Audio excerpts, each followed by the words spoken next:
In 65, there was no wedding dance. Warren and I grew up together in Port Carbon. I despised him as a teenager. I told him he was a punk. Because he used to drink a lot of beer. Yes, you did. And then my brother got married, and Warren was one of the drivers. And he asked did I want to ride home with him. And then a girlfriend of mine said to me, how about calling Warren? He'll get us to Willow Lake. And actually, that's how Warren and I started dating. The other young man's name that Warren had with him that night also had the last name of Thomas. And Warren said, look, there's two girls, there's two of us. Just put one in the back, the other one will get in the front. Bing, bang. I was in the front. Anyway, we knew each other all of our life. And in 1965, Warren had the choice of being drafted or join the military. And so he joined the Air Force. And of course, we were madly in love, or so we thought. And I wanted to go with him, and he wanted me with him. So we were trying to put together a wedding very quickly, because he was only getting weekends at home. And Warren was raised by a mother, an aunt, and a grandmother. And he was very close to his aunt, and she had had a stroke. So we were trying to plan our wedding around when Aunt Laura could be there with us. So when she finally came home and was strong enough that we could get her at the wedding, my mother and her sisters made all the food. There was no catering. I borrowed my sister-in-law's crown. I ran and got a dress for $65. She still has My it. brother Tom and his wife stood for us because his wife had a dress that her sister wore in their wedding, so she didn't have to buy a dress. Right. My brother and sister were way younger, much younger, Becky, in those days, and they were our flower girl because she had the dress, and Mel was our ring bearer. And we had a nice church wedding and a reception where everybody got fed. And then, because I married Warren who loved his jingling, my brother from Pine Grove was kind enough to give us his apartment overnight, because that's all we had overnight. So Warren went to his favorite pub and got 2 quarts of beer. And cool sauce. I went to Angelucci's and got 2 subs. And we drove to Pine Grove. I was scared to death, because I was a stupid bride. But we had a lovely evening together, and came home, and Warren disappeared. He had to go back to the base. I think it was only 2 weeks till he came home and had found us an apartment. It was a nightmare. I was so dumb, I had never been out of Schuylkill County. We only had to go to New Jersey. I think I took every wedding gift that we had, and when we got to New Jersey, we had 1 room. We shared the bathroom with another couple that lived on the 2nd floor. We shared the refrigerator, which was all the way downstairs on the 1st floor. We had 1 shelf, and they had 1 shelf. And the 4 couples shared rats. This place was by a swamp to the back of us. I was a great person for going to the bathroom at night. I'm still a great person for getting up at night. And I used to have to walk down the hall to this bathroom, and I get back in bed one night, and I hear water in the toilet. So I shake Warren, and the 2 of us lay there laughing like fools, listening to whatever's in the toilet. Oh my God. When he went and looked, it was like on a safari with a spear. He had the handle to the mop. Zappo! Flipped the lid down on the rat and kept it in the toilet. Now, I'm a woman that has to sit, and we had 2 more weeks to live in this place. The next day, he got up saying, I'll take care of it in the morning. He got up the next day, and the rat was gone. It went back down the sewer pipe. Needless to say, he promised me at that point that we'd never live like that again. He said, I promise if you can make it through this, you'll never have to live like this again. From New Jersey, he was transferred to Biloxi, Mississippi. Now I was really lost because neither one of us knew where the hell that was. Well, we got down there in 1965 and we were the dumb Yankees because the Civil War was still going on down there. I'd come home from work almost every day in tears and I'd say, they're picking on me, the son of a damn Yankee. And he said, either grin and bear it or tell them off. That was always Warren's philosophy. He worked with people of color that told him it wasn't Saturday night unless they knifed somebody. It's like, okay, we're here, we're in Mississippi now.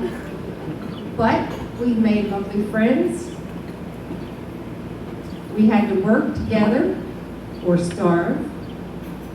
And at one point we almost did. The Air Force got Warren confused, misfiled his name. When we got down to Mississippi, Warren didn't get paid for 6 months. I was drawing $110 a month as his wife. I was doing waitress work in the beginning, and he used to pat me down every day when I came home looking for money. They reversed Warren's name, and they had him as Thomas Warren. His staff sergeant was going to put us on welfare because it was getting that bad. But we made it through that also. We came home and got a lovely apartment. Warren went back to his apprenticeship on the railroad, which is where he first got his electrical start. Very good provider. And I fought like crazy to get pregnant, and it wasn't happening. We finally went to doctors and had all kinds of tests done, and the doctor looked at us and he said, block your ears, boys. How often do you people have sex a week? Warren's going, okay! Did you, Dad? And I'm like, a week? He said, I told her, if you don't expose yourself, you're not getting pregnant. Because I kept looking at the doctor saying, you mean by the month? No, not by the month. It took us 5 years to have our Sean. No introductions needed there. Here we go.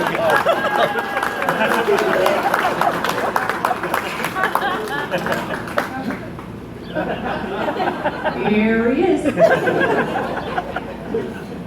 Tonight, then we have our brother! Mr. Beatty! At the time we had Sean, I guess we were still living in Schuylkill. We stayed there a little bit over a year. And then we were able to get a place in Fort Carver. In between Sean and our pride and joy here, Jason, we lost 5 pregnancies. Each one was a little bit tougher to swallow for me. Warren would grin and bear and pacify my tears and my depression, but we got through it and worked very hard for 9 months to carry Jason. But he was there and we were thrilled.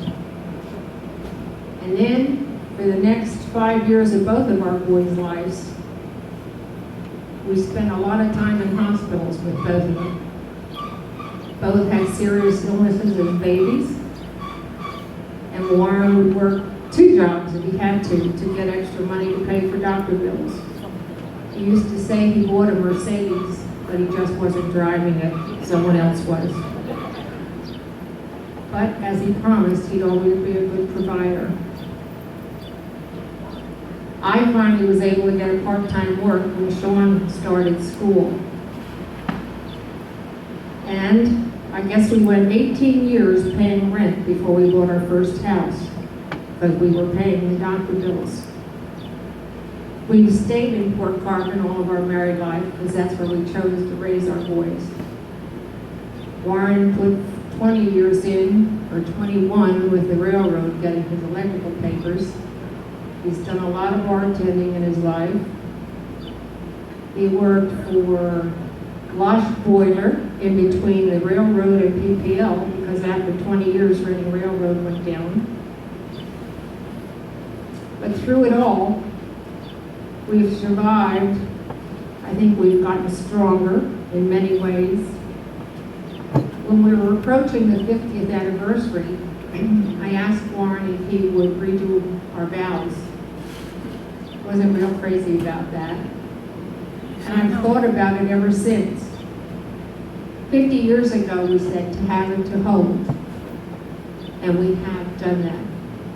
We said for better or worse, and we've had both. We've said richer or poorer. We were poor one time, weren't we? We're not rich, but we're rich in a lot of ways. We're a very fortunate couple. In sickness and health, Warren has been my strength for 50 years with illnesses. He has kept me glued together when times have been tough. And just recently, Warren has started having some health issues. It was a learning experience for me to be on the other side waiting for him. And it was tough on Warren since he doesn't like doctors. He fights needles. And he always looks at me and he'd go, "And you, shut up." Most of you know my favorite saying is, "We are not Ozzie and Harriet." But we've made it, and I'm so thrilled that we've had you all here. We're very happy with our family, and tonight, it is my beautiful daughter-in-law's birthday. Happy birthday. I forgot about that when I planned the party, but Karen being Karen, she was very acceptable of that. And we have our two grandsons with us this time, Zachary and Alexander. Alex, you look like you're going to fall asleep on us, no? But I do thank you all for being here.